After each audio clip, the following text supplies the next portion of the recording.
Back in the 1990s, hockey felt different. The arenas were louder, the glass shook harder, the players looked meaner. And every time the camera found Tie Domi skating onto the ice, fans in Toronto already knew something dangerous could happen before the night was over. He was not the fastest player in the NHL. He was not the most skilled. He was never supposed to become one of the faces of hockey, but somehow he became unforgettable. Today's NHL is faster, cleaner, and far more controlled. Players avoid unnecessary fights.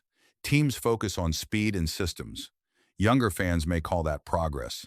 But many older hockey fans across America and Canada still feel something disappeared from the sport a long time ago. They miss unpredictability, they miss raw emotion, they miss fear. And whether people admit it or not, men like Tie Domi were a huge part of what made hockey feel alive. When Domi stepped onto the ice for the Toronto Maple Leafs, the atmosphere inside the building changed instantly. Fans leaned forward in their seats. Opposing players kept their heads up. Commentators suddenly sounded nervous. Because with Tie Domi, every shift felt personal. Every collision looked angry. Every rivalry felt real. He played hockey the way older fans still remember it: rough, emotional, chaotic, and completely unpredictable. That is why decades later, people still talk about him with a strange kind of respect. Not because he scored hundreds of goals, not because he won endless championships, but because he represented something the modern NHL slowly lost over time: a version of hockey where intimidation mattered, where teams truly hated each other, where toughness was part of a player's identity, and where one man could completely change the mood of a game simply by stepping onto the ice. For many older fans, remembering Tie Domi is not really about remembering one player. It is about remembering when hockey itself still felt dangerous. Tie Domi was never supposed to become one of the most recognizable men in hockey. He did not look like the perfect NHL superstar. He was smaller than many enforcers of his era. Scouts doubted him. Coaches questioned whether he could survive inside a league filled with giants. But what Tie Domi lacked in size, he made up for with something older hockey fans respected more than almost anything else: fearlessness. Born on November 1st, 1969 in Windsor, Ontario, Domi grew up in a working-class immigrant family with Albanian roots. Life was physical, competitive, and unforgiving long before he ever entered an NHL arena. Hockey in Canada during that era was not just entertainment. It was survival. Young players learned quickly that talent alone would never protect them. If you wanted respect, you had to earn it yourself. And Tie Domi understood that earlier than most. By the time he entered professional hockey, the NHL was still living through one of its roughest periods. The league was filled with intimidation, revenge, and unwritten rules. Superstars needed protection. Dirty hits demanded responses. Teams carried enforcers not just to fight, but to send messages. In many ways, hockey back then looked closer to controlled chaos than the polished version fans see today. That world turned out to be perfect for Tie Domi. He played with constant emotion, almost like every shift carried personal anger behind it. Fans loved that intensity because it felt real. There was nothing polished about him, nothing corporate. He looked like a man who genuinely enjoyed stepping into dangerous situations while everyone else tried to avoid them. And once he arrived in Toronto, his legend exploded. Toronto fans embraced him immediately. Not because he scored goals like Wayne Gretzky, not because he sounded like a celebrity. They loved him because he represented old blue-collar hockey culture. He fought for teammates. He played through pain. He never seemed intimidated by anyone. Inside a city obsessed with toughness and loyalty that mattered more than statistics ever could. Soon Tie Domi became more than just another player on the roster. He became emotional theater. Fans arrived at games wondering if he would fight before the night ended. Opposing arenas booed him before puck drop. Television cameras constantly searched for him after whistles. Even people who hated him could not stop watching him. That was the strange power Tie Domi carried during the old NHL era. He made hockey feel unpredictable. Modern hockey fans may look back at that era and only see violence. But older fans remember something deeper. They remember emotion. They remember rivalries that felt personal. They remember arenas shaking with noise after one brutal collision. And they remember players like Tie Domi making the sport feel raw enough that absolutely anything could happen at any moment. Sometimes fans bought tickets to watch great hockey, but sometimes they came hoping Tie Domi might completely lose control. Number 5. The night the entire arena exploded. There were many nights when Tie Domi turned an NHL game into complete chaos, but older hockey fans still remember certain moments that felt bigger than the sport itself. Moments when the energy inside the building stopped feeling like hockey and started feeling closer to a street fight trapped inside an arena. One of those nights came during the brutal rivalry years between the Toronto Maple Leafs and the Philadelphia Flyers. Back then, those games did not feel friendly. They did not feel professional. They felt personal. Every shift carried tension. Every hit looked intentional. And every whistle felt like it could trigger something dangerous. That atmosphere was exactly where Tie Domi became most powerful. The crowd inside the arena was already loud before puck drop, but the moment Domi started circling after a heavy collision near the boards, the entire building changed. Fans stood up immediately. Players on both benches leaned forward. Even television commentators suddenly raised their voices because everybody knew what might happen next. And then it exploded. Gloves hit the ice. Sticks scattered across the rink. Players grabbed each other near the glass while thousands of screaming fans pounded against the arena walls. It no longer looked like modern hockey. It looked wild, emotional, completely out of control. At the center of it all was Tie Domi. That was the strange thing about old NHL hockey. Enforcers were not side characters. In some arenas, they became the main attraction. Fans did not just buy tickets hoping to watch beautiful goals. Sometimes they came hoping to witness emotional chaos. And when Tie Domi was involved, chaos usually followed. Older fans still remember the sound from those nights. The screaming crowd, the commentators nearly losing control on live television. The sight of players glaring at each other from the penalty box while the arena kept roaring long after the fight ended. Modern hockey is cleaner now, faster too. But many longtime fans quietly believe it lost some of its emotional intensity along the way. Rivalries no longer feel quite as dangerous. Players no longer carry the same hatred shift after shift. And very few athletes today can change the emotional temperature of an arena the way Tie Domi once could. Because back then, hockey still carried unpredictability. And unpredictability created adrenaline. That is what many older fans truly miss when they talk about Tie Domi. Not just the fights, not just the violence. They miss the feeling that absolutely anything could happen once he stepped onto the ice. Modern hockey may be technically better, but to many older fans, it no longer feels dangerous anymore. Number 4. Why other enforcers respected him. During the roughest years of the NHL, respect was not given through interviews, popularity, or statistics. Respect came from surviving pain. It came from fearlessness. And inside a league filled with dangerous men, Tie Domi earned respect in the hardest way possible. He never avoided anybody. That mattered deeply in old hockey culture. Many enforcers were bigger than Domi. Some were taller, some hit harder, some looked more intimidating standing across the ice. But even players who hated Tie Domi often admitted the same thing about him later. He was willing to fight absolutely anyone. And in the NHL during the 1990s, that reputation meant everything. There was an unwritten code among enforcers back then. Players knew who protected teammates. They knew who fought honestly. And they also knew who avoided real danger. Tie Domi quickly became respected because he never seemed interested in protecting himself. If a teammate got hit, he responded. If a rivalry turned ugly, he stepped directly into it. If another enforcer challenged him, he rarely backed away. That attitude made him impossible to ignore. Fans love scoring stars, but inside locker rooms, players often trusted men like Tie Domi more. Because when games became emotional, when cheap shots started flying, and when tempers exploded late in a close rivalry game, players knew Domi would be the first man willing to enter the storm. Older hockey fans still admire that kind of loyalty. Modern sports culture feels different now. Athletes are more careful. Teams protect investments. Players think about suspensions, contracts, social media, and headlines. But old NHL culture respected something simpler: toughness without excuses. Tie Domi represented that mentality perfectly. He played injured. He fought exhausted. He absorbed punishment night after night and still kept returning for more.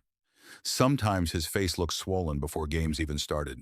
Sometimes his knuckles were already damaged from previous fights, but none of it seemed to matter once the puck dropped. That toughness earned the respect of legendary enforcers across the league. Men like Bob Probert, Marty McSorley, and Rob Ray all belonged to one of the most feared generations in hockey history, and yet Tie Domi still managed to build a reputation among them as somebody genuinely dangerous. Not because he was the biggest, because he looked fearless. That is one reason older fans still remember him differently from many modern players. He represented an older form of masculinity that hockey once celebrated openly. Men were expected to handle pain quietly. Fear was hidden. Weakness stayed private, and toughness became part of personal identity. Right or wrong, that culture shaped an entire generation of NHL fans, and Tie Domi became one of its clearest symbols. In old hockey, fear was not something players tried to eliminate. Fear was part of the entertainment. Number 3. The rivalries that made hockey feel like war. Older hockey fans do not just remember Tie Domi because of fights. They remember the rivalries. Back then, NHL rivalries felt emotional in a way modern sports rarely do anymore. Teams did not simply compete against each other. They genuinely seemed to hate each other. Every game carried memory from the previous meeting. Every cheap hit demanded revenge. Every fight created another reason for anger the next time those teams met again. And Tie Domi lived inside that chaos better than almost anyone. When the Toronto Maple Leafs faced teams like the Philadelphia Flyers, Buffalo Sabres, or Detroit Red Wings, fans already expected violence before the puck even dropped. The atmosphere inside those arenas felt electric. Loud boos echoed during warm-ups. Players stared at each other during stoppages. The crowd waited for the first dangerous collision the way boxing fans wait for the opening punch. And when Tie Domi was on the ice, tension followed him everywhere. Sometimes one hard hit near the boards changed the entire night. Suddenly benches were screaming, gloves were flying. The crowd stood roaring while players grabbed each other across the ice. Television cameras shook, trying to follow the chaos fast enough. That was old NHL hockey. It was emotional, messy, dangerous. And for many older fans, that unpredictability made the sport unforgettable. Modern hockey still has rivalries, of course, but many longtime viewers believe something changed over time. Players move teams constantly now. Friendships exist across the league. Physical hatred feels softer, cleaner, more controlled. But during Tie Domi's era, rivalries often felt personal enough to carry genuine anger for years. Fans remember that feeling vividly. They remember sitting in living rooms late at night watching rivalry games that felt ready to explode at any moment. They remember the noise from packed arenas in Toronto. They remember glass shaking after brutal checks. They remember hearing commentators almost sound nervous because the atmosphere felt so intense.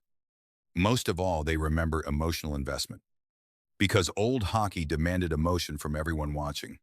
You did not casually watch Tie Domi games. You felt them.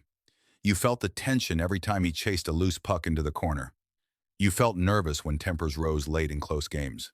You felt adrenaline when rival players started circling each other after whistles. That emotional unpredictability became part of hockey's identity during that era. And Tie Domi represented it perfectly. To younger fans, he may simply look like an aggressive player from another generation. But to older NHL fans, he symbolizes something much larger than that. He symbolizes a version of hockey that no longer exists.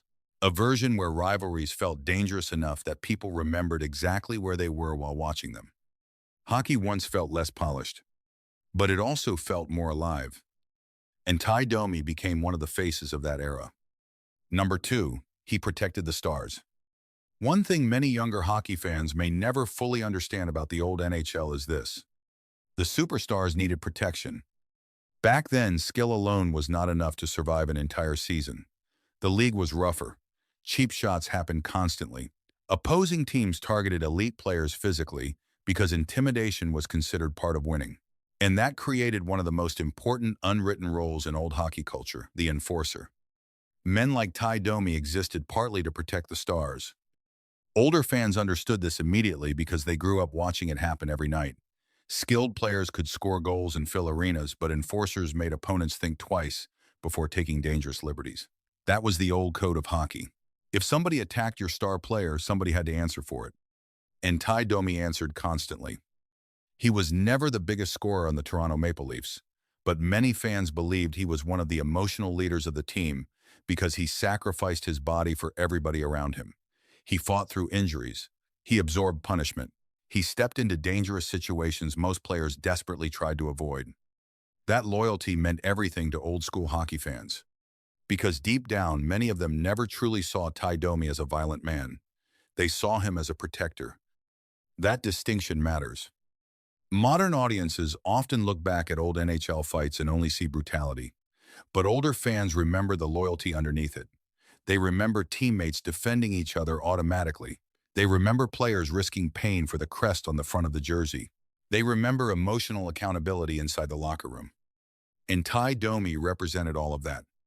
There were nights when the crowd inside Toronto's arena erupted louder after Domi defended a teammate than after a goal. That tells you everything about hockey culture during that era. Fans admired sacrifice almost as much as talent itself.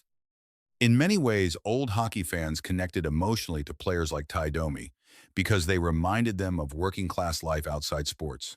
Men who showed up hurt. Men who protected people around them. Men who accepted pain without asking for sympathy. That image became part of NHL mythology during the 1990s. And as the league slowly changed, many fans quietly felt that identity disappearing.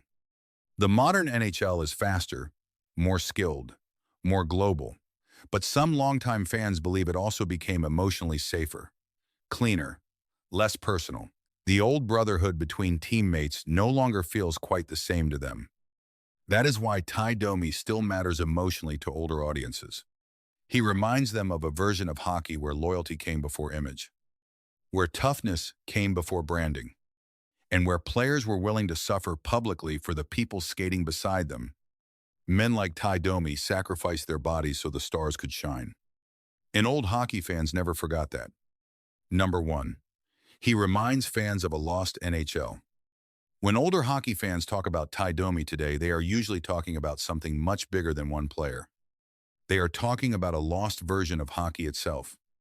Because for millions of fans across America and Canada, the NHL during the 1980s and 1990s felt completely different from the sport people watch today. The arenas felt colder, the rivalries felt nastier, the players looked tougher, and every game carried the feeling that something emotional could explode without warning. Tie Domi became one of the final symbols of that era. He was imperfect, emotional, reckless at times, but he also felt real in a way many modern athletes no longer do. Fans never watched him wondering whether he sounded polished in interviews or marketable on television. They watched him because he brought raw emotion into every single game. And older fans still miss that feeling deeply. They miss Saturday night hockey broadcasts that felt dangerous before puck drop. They miss rivalry games where players genuinely hated each other for years. They miss the sound of crowds screaming after one brutal collision against the glass.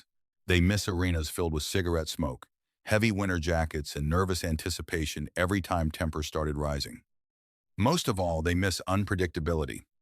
Modern hockey is cleaner now, faster too. The athletes are more skilled than ever before. But many longtime fans quietly believe the sport also lost part of its emotional identity along the way. Violence disappeared. Rivalries softened. Players became friendlier with each other. The league became more professional and controlled. But old hockey never felt controlled. That was exactly why fans loved it. And Tie Domi represented that emotional chaos perfectly. When he stepped onto the ice, nobody knew what might happen next. A huge hit, a fight, a screaming crowd, a rivalry boiling over into complete madness. Even people who hated him still watched closely because he changed the emotional energy of every game he entered. Very few modern players have that effect anymore. That is why older NHL fans still talk about Tie Domi with such emotion decades later. He reminds them of a version of hockey that made them feel something powerful when they were younger. A version where the sport felt raw enough to become unforgettable. In many ways, fans are not simply mourning the disappearance of enforcers. They are mourning the disappearance of emotional hockey itself. Because when older fans say they miss Tie Domi, what they may truly miss is the feeling of being terrified and excited at the exact same time while watching the NHL. And to them, hockey has never felt quite that alive again. Today's NHL will continue moving forward. The game will become faster, safer, more technical. New stars will rise. Younger fans will create memories of their own. That is how sports survive across generations. But for millions of older hockey fans, there will always be something unforgettable about the era of Tie Domi. Not because they worship violence, not because they miss blood on the ice, but because players like Tie Domi made hockey feel emotional in a way modern sports rarely do anymore. He represented unpredictability, loyalty, fearlessness, rivalries that felt personal, crowds that sounded out of control, and a version of hockey where emotion mattered just as much as talent. That world slowly disappeared over time, but the memories never did. Older fans still remember the noise inside Toronto arenas when Tie Domi stepped onto the ice. They still remember the tension before fights. They still remember the feeling that absolutely anything could happen once tempers exploded. And maybe that is the real reason so many people still miss him today. They do not miss violence. They miss emotion. They miss fear. They miss when hockey felt alive.